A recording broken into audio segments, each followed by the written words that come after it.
नमस्ते दोस्तों। आज मैं आपके साथ एक बहुत ही जरूरी टॉपिक पर बात करने जा रहा हूं। ये वीडियो खास तौर पर मेरे उन सभी भाई बहनों के लिए है जो ट्रू लेजर को लेकर सीरियस हैं। वे समझना चाहते हैं कि क्या यह प्रोजेक्ट सच में डिसेंट्रलाइज्ड है या नहीं। कई यूजर्स जानना चाहते हैं कि क्या स्मार्ट कॉन्ट्रैक्ट में कोई बैकडोर है, और सबसे जरूरी बात, क्या एडमिन कभी भी अचानक यूजर्स का फंड निकाल सकता है या नहीं। क्योंकि किसी भी प्रोजेक्ट से जुड़ने के लिए सिर्फ उसका प्लान देखना ही काफी नहीं होता। प्रोजेक्ट प्लान अच्छा लग सकता है, प्रेजेंटेशन प्रोफेशनल लग सकती है, लेकिन असली सच हमेशा स्मार्ट कॉन्ट्रैक्ट के अंदर होता है। अगर कॉन्ट्रैक्ट सही है, रिनाउंस्ड है और उसमें कोई छिपा हुआ बैकडोर नहीं है, तो यूजर्स को असली भरोसा मिलता है। इसलिए आज मैंने खुद सब कुछ चेक करने का फैसला किया, और वो भी आपके सामने स्क्रीन रिकॉर्डिंग के जरिए। जैसा कि आप मेरी स्क्रीन पर देख सकते हैं, मैंने विश्लेषण के लिए ट्रू लेजर इकोसिस्टम के सभी 12 स्मार्ट कॉन्ट्रैक्ट एड्रेस दिए थे। मेरी रिक्वेस्ट बहुत साफ थी।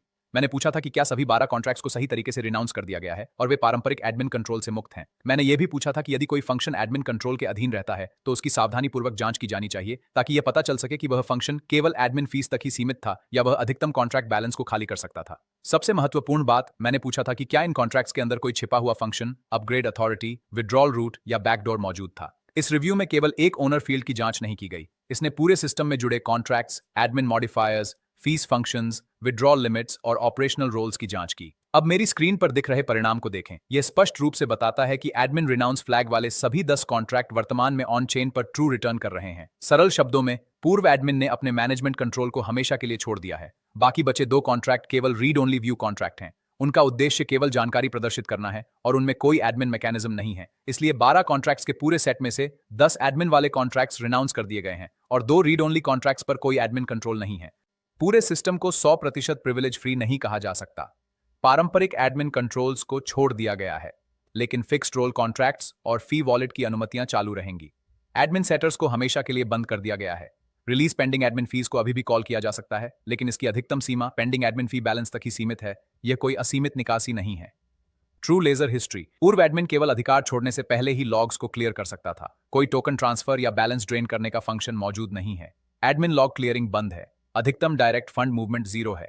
एडमिन हिस्ट्री क्लियरिंग बंद है। कोई टोकन ट्रांसफर फंक्शन मौजूद नहीं है। पब्लिक डिस्ट्रीब्यूशन अभी भी संभव है, लेकिन यह सीधे कॉन्ट्रैक्ट टोकन ट्रांसफर नहीं करता है। यह एक रीड ओनली फॉरवर्डिंग और व्यू कॉन्ट्रैक्ट है। यह केवल जानकारी दिखाता है और फंड्स में बदलाव या निकासी नहीं कर सकता। यह एक रीड ओनली व्यू कॉन्ट्रैक्ट है। अधिकतम फंड मूवमेंट 0 है। पूर्व एडमिन अधिकार छोड़ने के बाद कॉन्फ़िगर किए गए गेम को बदल नहीं सकते। रिव्यू किया गया गेम सेटलमेंट और यूजर क्लेम फंक्शंस के लिए इस रोल का उपयोग करता है। मैनुअल क्वालिफिकेशन और टेस्ट टाइम कंट्रोल्स बंद हैं। कोई डायरेक्ट टोकन विथड्रॉल फंक्शन मौजूद नहीं है। 6 हार्ड कोडेड फी वॉलेट्स में से कोई भी डिस्ट्रीब्यूशन को ट्रिगर कर सकता है। डिस्ट्रीब्यूटर अपना बैलेंस केवल 6 फिक्स्ड वॉलेट्स में ही ट्रांसफर करता है। एडमिन सेटर और मैनुअल राउंड क्रिएशन बंद है। विथड्रॉ फीस हमेशा रिवर्ट हो जाती है। ट्रू लेजर अपनी एडमिनिस्ट्रेटिव फीस की गणना 1% के 4 हिस्सों और 0.5% के 2 हिस्सों के रूप में करता है, जिससे कुल फीस 5% होती है। रिलीज फंक्शन ठीक उतनी ही रिकॉर्ड की गई पेंडिंग राशि ट्रांसफर करता है और फिर उसे 0 पर रीसेट कर देता है। पूर्व एडमिन फीस रिलीज को ट्रिगर कर सकते हैं, लेकिन उन्हें इसे कॉन्फ़िगर किए गए एडमिन फी डिस्ट्रीब्यूटर को भेजना होगा। एडमिन फी डिस्ट्रीब्यूटर अपने खुद के बैलेंस का 100% डिस्ट्रीब्यूट कर सकता है, लेकिन केवल 6 फिक्स्ड वॉलेट्स में। केवल कॉन्फ़िगर किया गया प्रेडिक्शन गेम ही वॉल्ट के पावरफुल ट्रांसफर फंक्शन का उपयोग कर सकता है। कोई प्रॉक्सी अपग्रेड एडमिनिस्ट्रेटर नहीं मिला, कोई डेलीगेट कॉल अपग्रेड रूट नहीं मिला, कोई सेल्फ डिस्ट्रक्ट फंक्शन नहीं मिला, कोई ओनर रेस्क्यू फंक्शन नहीं मिला, कोई आर्बिट्ररी पूर्व एडमिन टोकन स्वीप फंक्शन नहीं मिला। सभी एडमिन अधिकार वाले कॉन्ट्रैक्ट्स से वर्तमान में और हमेशा के लिए एडमिन अधिकार छोड़ दिए गए हैं। ऐसा कोई पूर्व एडमिन रूट नहीं मिला जो पूरे मुख्य ट्रू लेजर बैलेंस को खाली कर सके। एडमिनिस्ट्रेटिव फीस की निकासी केवल संचित 5% पेंडिंग फीस बैलेंस तक ही सीमित है। सिस्टम पूरी तरह से रोल फ्री नहीं है, क्योंकि फिक्स्ड ऑपरेशनल रोल्स अभी भी एक्टिव हैं। इस एनालिसिस में सभी 12 जुड़े हुए कॉन्ट्रैक्ट्स का रिव्यू किया गया है, ना कि केवल एक ओनर फील्ड का। देखने के लिए धन्यवाद। यह एक लक्षित सोर्स कोड और एक्सेस कंट्रोल रिव्यू है। यह कोई वित्तीय सलाह, वित्तीय गारंटी या कोई पूर्ण औपचारिक ऑडिट नहीं है।